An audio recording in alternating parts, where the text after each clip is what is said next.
ہندوستان کا سب سے بڑا داعی اعظم، ہندوستان کا سب سے بڑا مبلغ، ہندوستان کا سب سے بڑا داعی، 90 لاکھ کو ایمان کی دولت عطا کرنے والا، ہندوستان کا سب سے بڑا صوفی، نائب نبی فی الہند، عطائے رسول، جگر گوش ہے بطول، اللہ اکبر، جن کے بارے میں کہا جاتا ہے، صاحب سیر الاقتاب لکھتے ہیں کہ جب بارگاہ رسالت میں پہنچ کر کے آپ نے سلام کیا تھا تو جواب آیا تھا وعلیکم السلام یا قطب المشائخ بحر و بر، اے بحر و بر کے مشائخ کے قطب تم پر بھی سلام ہو۔ اللہ اکبر، اندازہ فرمائے یہ شان ہے غریب نواز کی۔ ہندوستان آئے، ہندوستان کے اندر پانی بند کیا گیا، کھانا بند کیا گیا، کھانے میں زہر ملا کے دیا گیا، سب کچھ کر لیا گیا، لیکن دشمن کامیاب نہ ہوا۔ دشمن کا آخری حربہ یہ تھا کہ معین الدین کو ہم کسی بھی طرح سے شکست نہیں دے پا رہے، ایک کام کریں، ان پہ جادو کروا۔ جادو کا سہارا لیا اور بادشاہ وقت نے ہندوستان کے سب سے بڑے جادوگر کو بلا کر کہا اس پہ جادو کرو۔ اس نے جادو کے سارے جنتر منتر استعمال کر لیے، سارے جو ہے وہ اس نے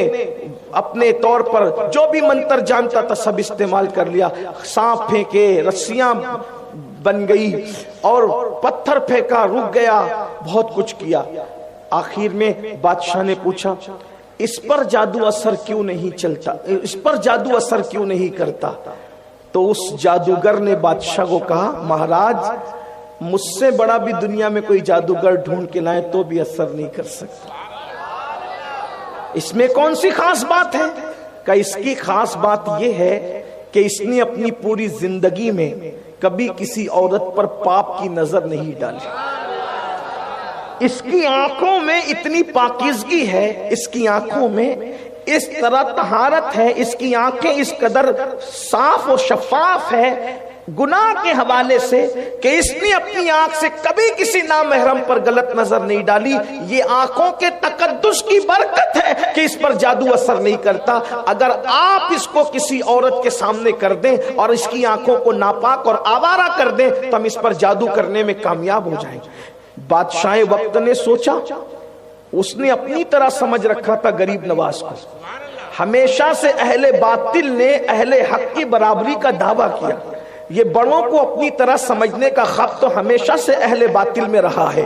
تو اس نے اپنی طرح سمجھ رکھا تھا کہ مرد تو موم کی طرح ہوتا ہے، عورت آگ کی طرح ہوتی ہے، اگر موم آگ کے قریب جائے گا پگھل جائے گا، اور نہیں پگھلتا کم سے کم نرم تو ضرور ہو جائے گا۔ بس یہی ہوا، اس نے چند لڑکیوں کو جمع کیا اور جمع کرنے کے بعد کہا ہندوستان میں بیٹھا ہوا وطن سے اتنے دور ایک فقیر ہے اور درخت کے نیچے زندگی گزار رہا ہے، جاؤ جا کر اپنی خوبصورتی اس کے سامنے بے نقاب کر دو تاکہ اس کی آنکھیں آوارہ ہو جائے۔ کہا جاتا ہے، منقول ہے کہ لڑکیاں گئی پازیب بجاتے ہوئے تھک گئی، تھک کر واپس لوٹی تو پوچھا کیا ہوا؟ تو کہا پتہ نہیں، اس کے سینے میں دل ہے یا پتھر ہے، وہ تو ہمیں دیکھتا ہی نہیں، آنکھیں بند کر کے خدا جانے کس کے تصور میں بیٹھا ہوا ہے، وہ ہماری طرف نظر ہی نہیں اٹھاتا۔ اللہ اکبر، یہ کہہ کر کے جب وہ بڑی تو بادشاہ نے غصے سے کہا تم ناکارہ نکمی ہو، جاؤ، تم نے کامیابی حاصل نہیں کی، یہ کام میری بیٹی کرے، یہ کام میری بیٹی کرے گی۔ اور بادشاہ نے اپنی بیٹی سے کہا کہ اپنے بائیں ہاتھ کے ہنر سے درجنوں بادشاہوں کا تخت پلٹنے والی میری چتر چالاک بیٹی، جا اور اس فقیر کے سامنے اپنے حسن کو بے نقاب کر دے۔